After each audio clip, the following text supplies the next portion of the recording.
So hello everyone, welcome to GSEB commerce with Abhishek Singh. आज हम करने जा रहे हैं गाला का paper number 1 section C. So देखते हैं question number 31। So Rohit, Virat and Anil are partner sharing profit and loss in the equal proportion. Rohit, Virat and Anil PSR is equal. Next, their total capital is 3 lakh. The proportion of their capital is 2:3:5. Capital is 3 lakh. Proportion is 2:3:5. 2:3:5. So 3 lakh into 2 by 10, 60,000. 3 lakh into 3 by 10, 90,000. 3 lakh into 3 by 10, 3 lakh into 5 by 10, 1,50,000. So ये इनकी capital मिली हमें. Firm pays 6% interest per annum on their capital. Okay, so 60,000 into 6 by 100. 6 6 are 36. 9 6 are 54. And 15 6 are 90. So 9,000 हमें क्या मिला? Interest on capital. This is capital. Okay. So हमें क्या बोला है? Partner Virat receive 45,400. विराट ने रिसीव किए हैं टोटल 45,400. जब हम इसमें से इसका इंटरेस्ट माइनस करेंगे तो हमें क्या मिलेगा? Profit.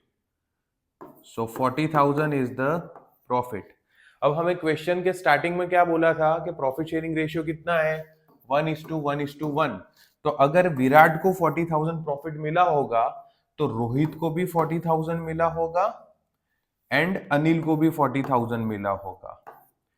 So total amount received by Rohit is 3,600 plus 40,000, 43,600. Total amount Virat की तो हमें पता ही है, which is 45,400, and total amount received by Anil is 40,000 plus 9,000, which is 49,000 is the answer.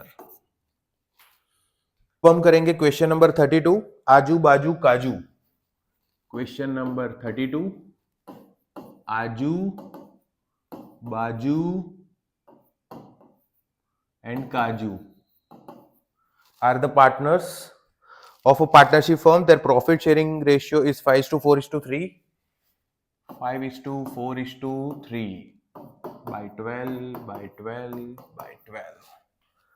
Next, all the partners have decided to change their profit sharing ratio to 2:2:1. So this is the old ratio and new ratio is 2:2:1.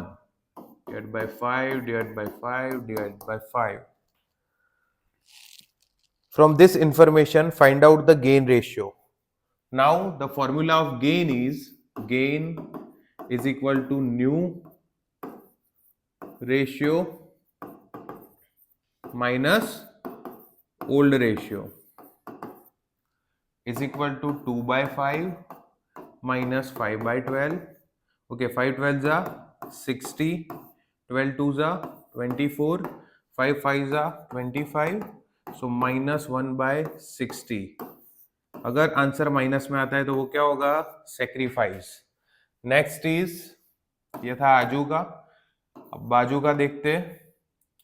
2 by 5 minus 4 by 12. Again 5 into 12, 60.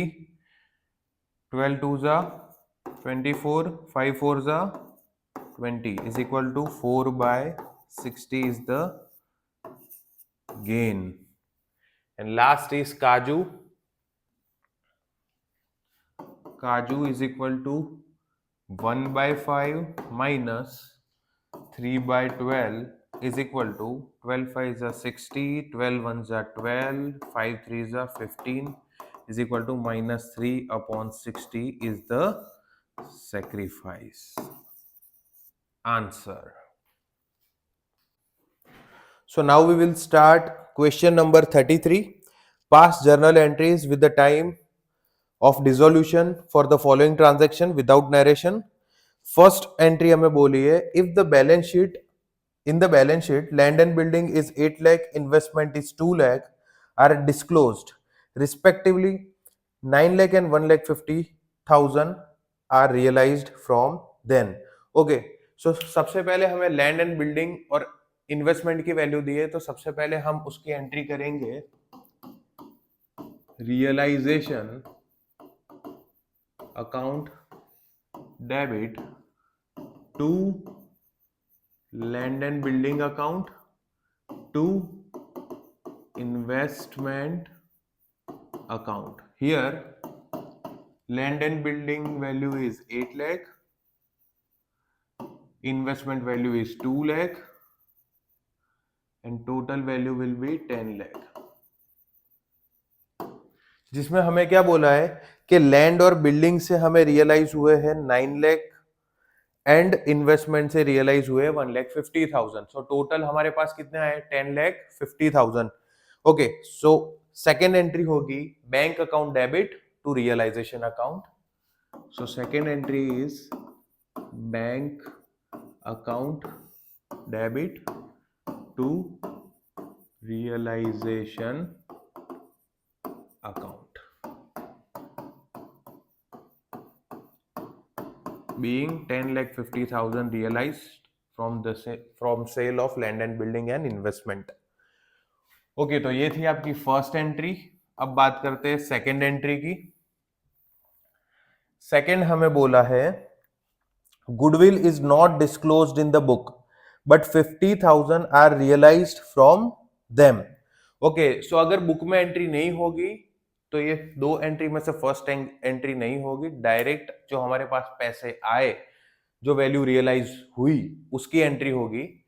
So entry होगी bank account debit to realisation account.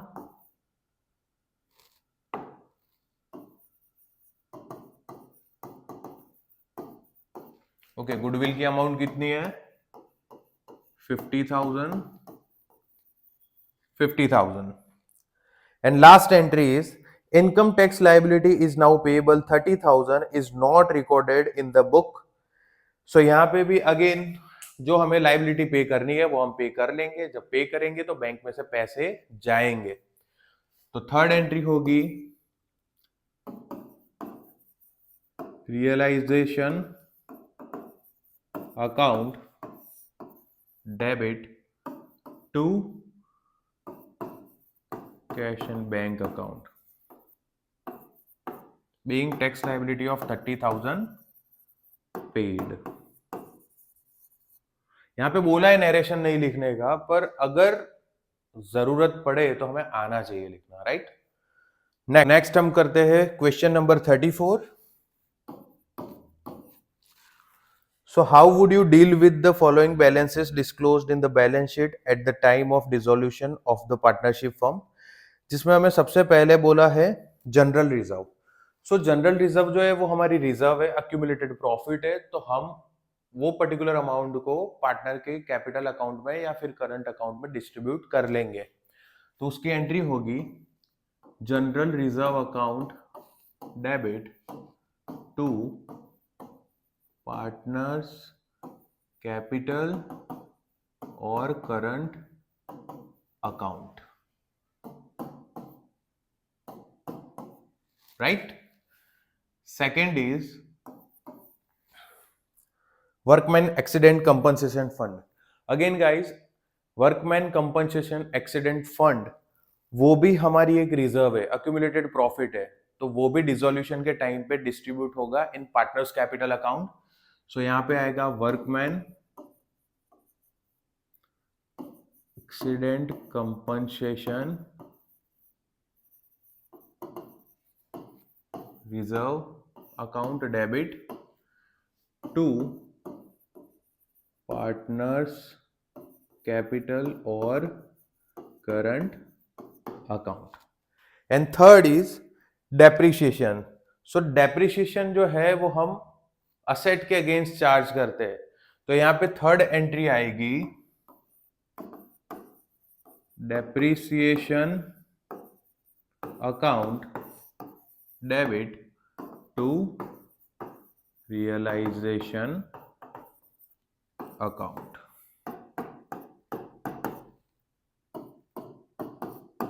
Right is the answer.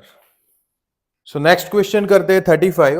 On 1st of June 2018, Aditi Limited issued 10,000 8% debentures of 200 each at a premium of 5%. So 10,000 8% debenture at 200 plus 5% commission is going to be 10 rupees. Next is the debenture are redeemed on 31st 5 2023 at 220 per debenture. मतलब क्या कि जब redemption होगा उस time पे भी हम premium पे ही रिडीम कर रहे हैं डिबेंचर. तो सबसे पहले एंट्री करेंगे हम जिसमें डेट लिखनी होगी हमें. Question number is 35 date 1st of June 2018 1st June 18 entry होगी bank account debit to 8% debenture application and allotment account credit. Okay, amount आएगी 10,000 into 210 is 21 lakh and 21 lakh. Second allotment की entry होगी. Again allotment उसी दिन कर लेंगे. सो 8% debenture application and allotment account debit to 8% debenture account to securities premium reserve account. Right? Again amount आएगी 21 lakh, debenture में amount आएगी 20 लाख एंड सिक्योरिटीज प्रीमियम में अमाउंट आएगी 1 लाख. क्वेश्चन हमारा वहीं खत्म नहीं होता. हमने ये जो भी डिबेंचर इश्यू किए हैं वो रिडम्पशन के टाइम पे भी हमने प्रीमियम दिया है. तो यहां पे और एक एंट्री ऐड होगी which is loss on issue of debenture account debit. Okay, loss कितना हो रहा है? सो 20 इंटू 10,000 2 लाख. ओके, सो ये जो लॉस है वो क्या है? तो ये है premium on redemption of debenture 2 lakh. Next हम रिडम्पशन की बात करेंगे. तो जब भी हम इनको रिडीम करेंगे, डेट हमें दी है 31st मई 2023. सो अमाउंट आएगी सबसे पहले debenture 8% debenture account debit 20 lakh,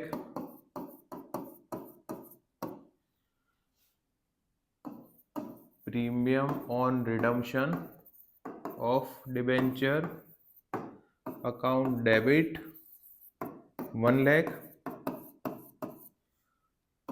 2 किसको मिलेंगे debenture? Debenture holder account credit. Total कितना मिलेगा डिबेंचर होल्डर को? 21 lakh. And last entry, debenture holder को किस फॉर्म में मिलेगा पैसा? तो उसको मिलेगा बैंक से. So again who is the receiver? Debenture holder account debit to bank account. Credit what goes out. Amount will be 21 lakh. 21 lakh is the answer. So next is difference between share and debenture. सबसे पहला, share जो है वो हमारे लिए क्या है? Capital, whereas debenture हमारे लिए क्या है? बोरोइंग्स। नेक्स्ट, जिसके पास शेयर होता है उसको हम क्या बोलते हैं? The owner of share is called as share holder, whereas the owner of debenture is called as debenture holder. So share is the capital for the company. So share is capital and the shareholder is the owner of the company. So shareholder is the owner of company, whereas debenture holder is creditor for the company. Okay. Share पे कोई fix return होता है? नहीं। So no fixed return, whereas on debenture interest always कैसा होता है? Fixed return. Charge against asset होता है when it comes to shares, asset no, whereas debenture में चार्ज अगेंस्ट असेट होता है। डिबेंचर पे जब हम बात करते हैं शेयर की, शेयर में हमें रिटर्न में क्या मिलता है? डिविडेंड। वेरेज अगर हम बात करें डिबेंचर की तो रिटर्न में हमें क्या मिलता है? इंटरेस्ट। सो इस तरीके से आप डिटेल में, मैंने आपको शॉर्ट में एक्सप्लेन किया, पर आप डिटेल में डिफरेंस लिख सकते हो।